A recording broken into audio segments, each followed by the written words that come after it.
CBN గారు మీరు ఆలోచించుకొని ఇప్పటికైనా మారితే మంచిది. ఏందనంటే మీరు కార్యకర్తలు నమ్ముకొని రాజకీయాలు చేసేవాళ్ళు ఒకప్పుడు. కానీ ఇప్పుడు ఏందనంటే ఇది ఒక పక్క బీజేపీ ఉంది, ఒక పక్క పవన్ కళ్యాణ్ ఉండే నాకేమైద్దిలే రాజకీయాలు ఇంక ఇలా నడిచిపోతే 15 సంవత్సరాలు నేను అధికారంలో ఉంటానని చెప్పి భ్రమలో ఉన్నారు. అది చాలా తప్పు. దానివల్ల చాలా తప్పులు జరుగుతున్నాయి. మీకు చాలా వరకు మైనస్ అయిపోతుంది. మీరు కార్యకర్తలు నమ్ముకొని రాజకీయ నాయకులు నమ్ముకొని రాజకీయాలు చేసినంత వరకు బాగానే ఉంది. మీరు మంచి నాయకులను తయారు చేశారు.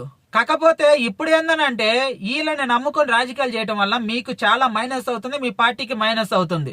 అదేందనంటే మీ నాయకత్వం ఎలా ఉండిద్దనంటే నేను దగ్గరుండి చూశాను. మా నియోజకవర్గంలో వచ్చి ఒక నాయకుడు బాగా ఓవర్ యాక్షన్ చేస్తూ ఉంటుంటే ఆయన కంట్రోల్ చేయడం కోసం, అంటే ప్రజలను పట్టించుకోకుండా వాడు సొంత లాభాలు చూసుకొని ఓవర్ యాక్షన్ చేస్తుంటే వాడిని కంట్రోల్ చేయడం కోసం మీరు ఇంకొక నాయకుడిని పోటీగా తీసుకొచ్చారు. కానీ టికెట్ మాత్రం ఎవరైతే ఫస్ట్ ఉండో ఆ నాయకుడికే ఇచ్చారు. ఆ నాయకుడికి ఎట్లా కంట్రోల్ చేసి ఇచ్చారు, అట్లా నాయకుడిని తయారు చేశారు. కానీ ఈ మధ్య కాలంలో అయితే ఈ పవన్ కళ్యాణ్ బీజేపీని నమ్ముకొని మీకున్న మంచితనం, మీకున్న ఏది ఒక మంచి నాయకత్వం అనేది పోగొట్టుకుంటున్నారు.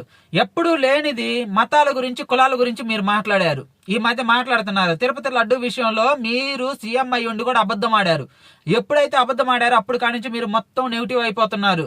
అది దేవుడి ద్వారానే మీరు నెగిటివ్ అయిపోతున్నారు. ప్రజలు ఎవరో కావాలని కనుక ఏదో పని కట్టుకుని మరీ చేస్తుంది కాదు, మీకు మీరు తీసుకున్న నిర్ణయాలన్నీ వ్యతిరేకంగా అవుతున్నాయి. అది దేవుడు విధించే శిక్ష అన్నమాట. మీరు కుల మత రాజకీయాలు చేయకుండా కార్యకర్తలను నమ్ముకునే రాజకీయాలు చేస్తే మీ రాజకీయం బాగానే ఉంది. కానీ ఎప్పుడైతే ఈ పవన్ కళ్యాణ్ బీజేపీ నమ్ముకొని మత రాజకీయం చేశారో అప్పుడే మీరు మైనస్ అయ్యారు. ఇంకా మీరు నెక్స్ట్ టైం అనేది సీఎం సీట్లోకి రావటం అనేది జరగని పని. ఇంకా నెక్స్ట్ అనేది మీ రాజకీయ భవిష్యత్తు అంతకు ముందు ఎలాగుందో అలాగ ఉండిద్ది అనుకోవటం అయితే భ్రమే.